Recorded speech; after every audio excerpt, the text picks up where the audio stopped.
Assalamualaikum warahmatullahi wabarakatuh. Salam bahagia selalu buat sahabat channel mirisnya kehidupan zaman sekarang. Mari kita simak dan mulai ceritanya. Di sebuah desa kecil yang terletak di kaki gunung, tinggal dua anak yang selalu terlihat bersama. Mereka adalah Rian dan Dita, sahabat sejak kecil.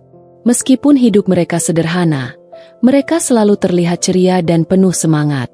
Rian, dengan rambut hitam legamnya, selalu membawa senyum yang tak pernah pudar. Dita, dengan mata coklat yang tajam, memiliki kepribadian yang cerdas dan penuh rasa ingin tahu. Keduanya tinggal di rumah yang sama, rumah sederhana milik nenek Rian yang sudah sepuh. Nenek Rian adalah satu-satunya keluarga yang mereka miliki. Ibu Rian sudah lama meninggal akibat sakit, dan ayahnya pergi tanpa jejak setelah meninggalkan mereka saat Rian masih bayi. Dita, yang orang tuanya juga telah lama pergi, merasa lebih nyaman tinggal bersama Rian dan neneknya, yang telah mengasuhnya seperti anak sendiri.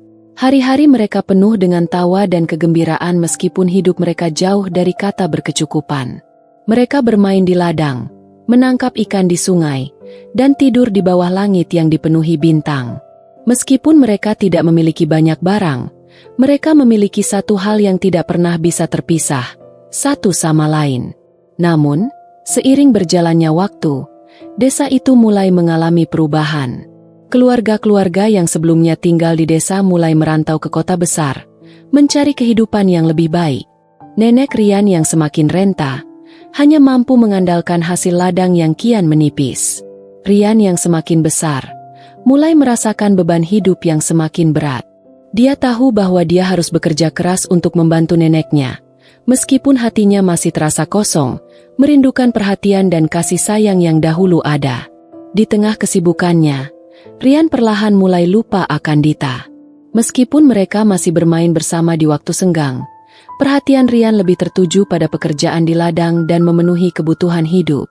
Dita, yang selama ini selalu menjadi sahabat sejati, mulai merasakan kesepian yang dalam. Namun, dia tetap bertahan. Dia tahu bahwa Rian sedang berjuang, dan dia tidak ingin mengganggu. Di balik senyumnya yang tak tampak ragu, Dita mulai merasakan jarak yang semakin jauh antara dirinya dan sahabatnya. Rian yang dulunya selalu mendengarkan cerita-cerita Dita, kini lebih sibuk dengan segala yang harus dia lakukan. Dita merasa seperti bayangan, yang perlahan memudar dari perhatian Rian. Namun, siapa sangka, perubahan kecil ini akan membawa dampak yang begitu besar bagi hidup mereka berdua. Suatu pagi yang cerah, ketika embun masih menempel di daun-daun pohon, Rian merasa ada yang tidak beres. Dita tidak muncul di ladang seperti biasanya.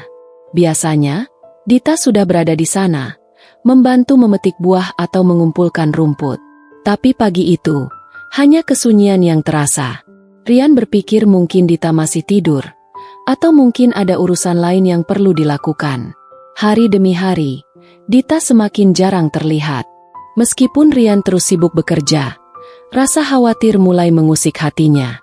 Namun, Rian menepisnya dengan alasan bahwa Dita pasti sedang bermain atau mungkin ada sesuatu yang menghalanginya untuk datang. Tetapi, semakin lama, Rian merasa ada yang aneh. Suasana di sekitar mereka berubah, dan perhatian Rian yang sudah terpecah menjadi semakin terkuras.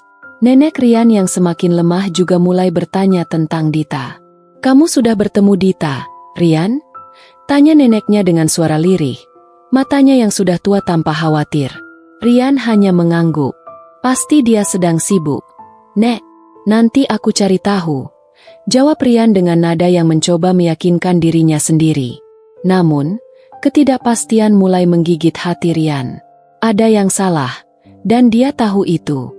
Dita yang biasanya tidak pernah absen menemaninya, kini tiba-tiba menghilang tanpa kabar. Rian mulai mencari ke rumah-rumah tetangga, bertanya kepada siapa saja yang ia temui, tetapi jawabannya selalu sama, tidak ada yang melihat Dita dalam beberapa hari terakhir. Akhirnya, setelah berhari-hari mencari, Rian menemukan sesuatu yang mengejutkan di ujung desa. Di sebuah rumah yang sudah lama terbengkalai, di mana dulu Dita sering menghabiskan waktu bermain, Rian menemukan jejak-jejak kaki kecil yang membawanya ke dalam rumah yang sunyi. Ketika Rian masuk, Suasana di dalam rumah itu begitu sepi. Tidak ada suara tawa. Tidak ada Dita yang menunggu di pojok rumah. Semua terasa begitu kosong. Di sudut ruangan, Rian melihat Dita terbaring lemah. Tubuhnya sangat kurus, matanya terlihat kosong, dan wajahnya pucat. Rian terperanjat. "Dita!" teriak Rian, mendekati sahabatnya dengan panik. Dita membuka matanya dengan perlahan dan tersenyum tipis. Aku baik-baik saja," kata Dita dengan suara yang lemah, mencoba tersenyum meski jelas terlihat kesakitan. Namun, Rian tahu bahwa Dita tidak baik-baik saja. Tubuh Dita menggigil, dan nafasnya begitu berat. "Kenapa kamu tidak memberitahu aku?" tanya Rian dengan suara yang hampir tak terdengar. Wajahnya dipenuhi kekesalan dan penyesalan. "Kenapa kamu tidak bilang kalau kamu sakit? Kenapa aku tidak tahu?" Dita menundukkan kepalanya, tak mampu menjawab. Dia tidak ingin mengganggu Rian yang selalu sibuk dengan beban hidupnya. Dita memilih untuk diam dan menanggung semuanya sendirian. Namun, kesendirian itu justru membawanya pada titik terendah. Rian, dengan mata yang berkaca-kaca, memeluk Dita erat. "Aku minta maaf, Dita. Aku terlalu sibuk dengan diriku sendiri sampai aku lupa tentangmu. Aku janji tidak akan pernah meninggalkanmu lagi." Tapi, meskipun Rian mengucapkannya, rasa penyesalan yang mendalam menyelimuti hatinya.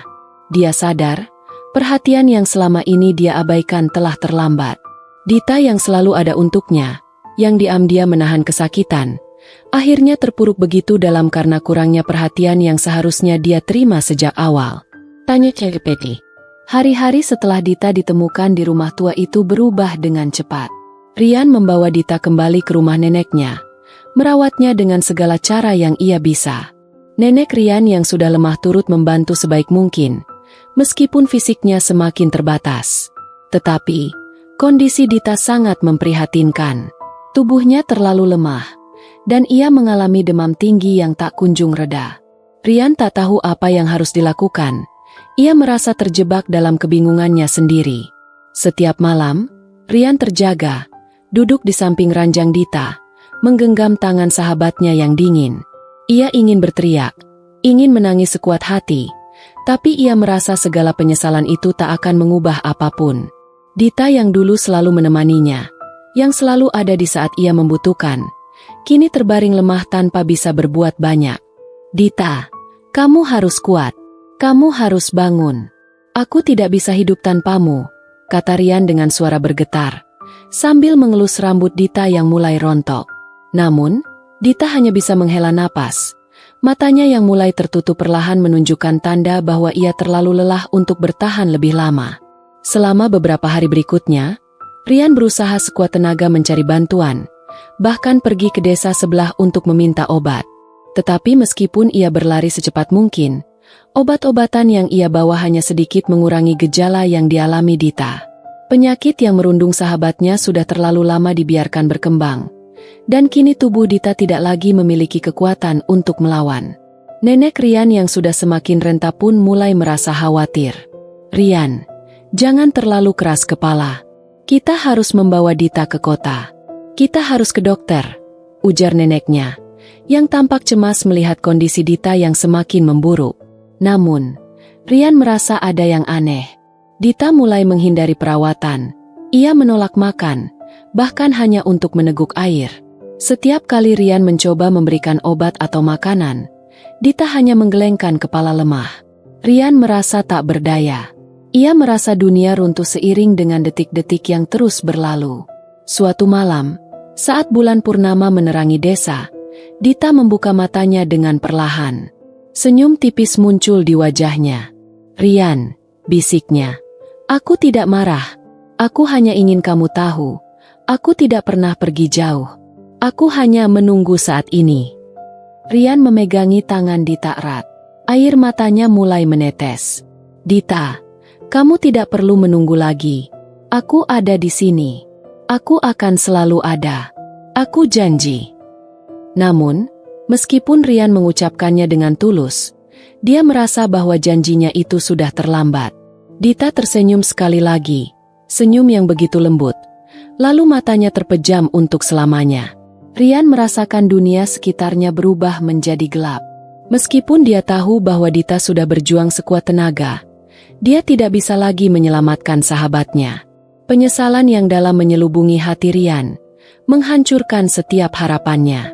Dalam sekejap, sahabat terbaik yang telah lama terlupakan itu pergi, meninggalkan Rian dengan luka yang tak akan pernah sembuh. Rian terduduk terdiam, menatap wajah Dita yang sudah tak bernyawa. "Aku terlambat, Dita," bisiknya dengan suara pecah. "Aku terlambat menyadari betapa pentingnya dirimu bagi hidupku." Kini, Rian tahu, perhatian yang ia abaikan selama ini tidak hanya menyakitkan bagi Dita, tetapi juga bagi dirinya sendiri. Ia belajar bahwa kadang, perhatian yang kita beri bisa menyelamatkan hidup seseorang, tapi saat terlambat, tidak ada lagi yang bisa memperbaiki kerusakan yang telah terjadi. Namun, dalam kepedihan itu, Rian berjanji untuk menghargai setiap detik yang ia miliki, agar tidak ada lagi yang terlupakan. Tanya CPT. Hari-hari setelah Dita pergi, kehidupan Rian berubah selamanya. Desa yang dulu ramai dengan tawa mereka kini terasa kosong. Ladang yang biasa mereka kelola bersama kini tak lagi menyenangkan. Setiap sudut rumah nenek Rian dipenuhi kenangan bersama Dita. Kenangan yang kini terasa seperti bayang-bayang yang menyiksa. Rian merasa dunia seakan memudar. Hanya tinggal kesepian yang menggelayuti setiap langkahnya. Nenek Rian, meski dirinya juga sangat merasakan kehilangan, berusaha memberi penghiburan. "Kamu harus terus hidup, Nak. Dita pasti ingin kamu bahagia. Dia tidak akan ingin kamu terus terpuruk," kata neneknya dengan lembut. Namun Rian hanya terdiam, matanya kosong. Setiap kali ia melihat keluar jendela, bayangan Dita selalu muncul, tertawa riang, berlari-lari di ladang, atau mengajaknya berbincang di bawah pohon besar tempat mereka sering bercengkerama. Semua itu kini hanya kenangan yang sulit ia lupakan. Rian merasakan penyesalan yang begitu dalam, dan rasa itu terus menghantui setiap langkah hidupnya. Ia merasa telah menyia-nyiakan waktu bersama Dita, membiarkan sahabatnya merasa terlupakan, padahal Dita adalah orang yang selalu ada di sampingnya tanpa syarat. Suatu hari, saat sedang duduk di samping kuburan Dita, Rian mengingat kembali janji yang ia buat di hadapan sahabatnya. "Aku akan hidup dengan lebih baik, Dita. Aku akan menghargai setiap orang di sekitarku. Aku tidak akan pernah lagi membiarkan seseorang merasa terabaikan," bisiknya pelan, meskipun angin yang berhembus terasa dingin di kulitnya. Rian memutuskan untuk melakukan perubahan. Ia mulai berusaha untuk lebih peduli dengan orang-orang di sekitarnya. Ia berkunjung ke rumah tetangga yang sudah lama tidak ia lihat, membantu mereka yang membutuhkan, dan mulai membuka hati untuk mereka yang selama ini mungkin merasa terpinggirkan. Ia menyadari bahwa meskipun ia tidak bisa mengubah masa lalu, ia masih bisa memperbaiki hidupnya di masa depan. Namun, meski ia berusaha keras, ada satu hal yang tetap mengusik hatinya. Apakah Dita akan bisa merasakan perubahan itu? Rian tahu, Dita tidak akan pernah kembali. Namun, ia juga tahu bahwa setiap tindakan baik yang ia lakukan sekarang adalah bentuk penghormatan terakhir untuk sahabatnya. Beberapa bulan setelah kepergian Dita, Rian berdiri di dekat pohon besar tempat mereka dulu sering bermain, menatap langit yang kini terasa lebih cerah. Sebuah senyum tipis terlukis di wajahnya. Mungkin, Dita tidak lagi ada di dunia ini, tetapi kenangan mereka akan terus hidup. Dan melalui setiap kebaikan yang ia lakukan, Rian berusaha meyakinkan dirinya bahwa Dita tidak pernah benar-benar pergi. Sebab, dalam setiap tindakan kecilnya yang penuh perhatian, Dita tetap hidup dalam dirinya. Pesan moral dari kisah ini adalah bahwa kadang perhatian yang kita beri bisa menyelamatkan hidup, tapi kadang juga kita terlambat menyadari bahwa perhatian yang terabaikan bisa menghancurkan hati yang kita cintai. Kehidupan mengajarkan kita untuk lebih menghargai waktu dan orang-orang di sekitar kita, karena tidak ada yang tahu kapan semuanya akan berubah. Tanya ChatGPT.